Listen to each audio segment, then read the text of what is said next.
Well, I accepted the job of translating because you asked, you know. I was very pleased to be involved. I've been a big fan of the Studio Ghibli films for a long time. I think initially John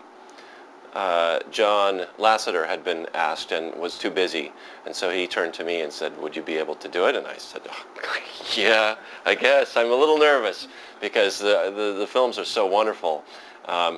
And I'm actually one of those guys who prefers watching them in the original language whenever I can. So I wanted to make sure that this would be a dub in the English language that I would feel proud of.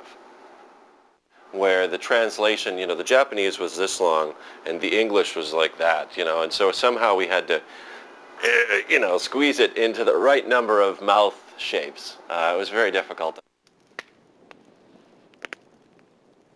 Yeah, they screened it at Pixar, and I remember just watching going, wow, and just, it felt like a dream, like there are things that later on I go, well, I didn't quite understand that, but at the time you just are completely caught up in the dream, and it's so satisfying. It's a wonderful film. One scene that I remember clearly that I really enjoyed was just a very simple scene of climbing the stairs up to meet Solomon, and you know, these two old women, one carrying the dog, which is really heavy, and really not a lot happens, but it's so well observed. There's such great humor there. I particularly love the bit of animation where she finally makes it to the top and puts the dog down, and he's upside down, and he sort of scrambles to get right back up, and it's all the little details like that that make the film so great. Well, there's so many. Well, okay, starting with Sophie, it's a really unexpected, I don't think I've ever seen this before, but it makes total sense. The idea that this woman who's sort of trapped in her life only really becomes a full person in becoming a 90-year-old woman. I mean, it's a very strange idea, but it makes a lot of sense, just emotionally makes a lot of sense. And so she's a fantastic character, and just how giving and wonderful she is to everyone around her, even though she's treated kind of pretty poorly by a lot of folks. She's a really great character. The other character that I really love is the Witch of the Waste. And a funny story is, in America, she's played by Lauren Bacall, who's an amazing actress. And, you know, we were a little bit scared before she came in because she hadn't had a chance to see the film before she recorded.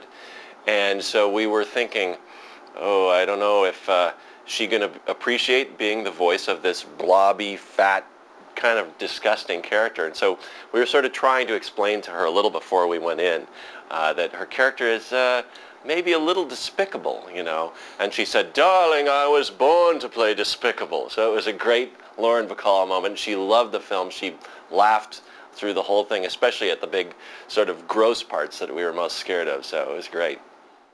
Well, Howl is a really interesting character too. And he is one that was maybe a little challenging in English, because I think in America anyway, there's no kind of, I don't know what's the right word, archetype or character type that is like him, with the blonde hair, very slim, very, I guess sort of effeminate in a way, feminine. So he was a bit of a challenge, even though he is very rich and deep as a character. And Christian Bale, who is just coming out now at the same time with Batman, really added a lot of richness and a little connection, I think, for Western audiences. Yeah. Yeah, I mean, from the first time you see it, it's just incredible. And you know, it's funny, it reminds me a little bit weirdly of Monty Python, and specifically Terry Gilliam. You know, he does all this cut-out style animation. Has a little bit of a feel of that, which is fun, I think. It's really fun. And the sound effects, too. There's this one sort of noise that it makes I love. Yeah, even on first viewing, I think the one that impressed me the most was that of sort of finding yourself, as we talked about with Sophie being this sort of a woman who would just kind of go where she felt she needed to, you know, society or I guess because her father had owned the shop and she felt sort of responsible. And even though you could tell deep down she didn't really want to do that. And in having this curse put on her and transformed into a 90-year-old woman, was able to really get out and become herself. And I think it's a very real theme and something that everyone relates to, presented in a way that's completely unique. I think it will. I think it will. That and the fact that after Monsters Incorporated came out, I got to visit Studio Ghibli, and it was a completely different way of working than the way so much very similar that Studio Ghibli and Pixar do, but very different. And I think Miyazaki as a director, between that visit and really analyzing and watching the film over and over and over, seems to be very intuitive as a director. For us, many times we have to make sure that we intellectually understand everything, that we can debate with each other and make our little 5-point outline and everything. And he seems to be a director who just kind of works from the heart or from the gut and does it. And I would love to be able to incorporate more of that. Tell him whatever you want.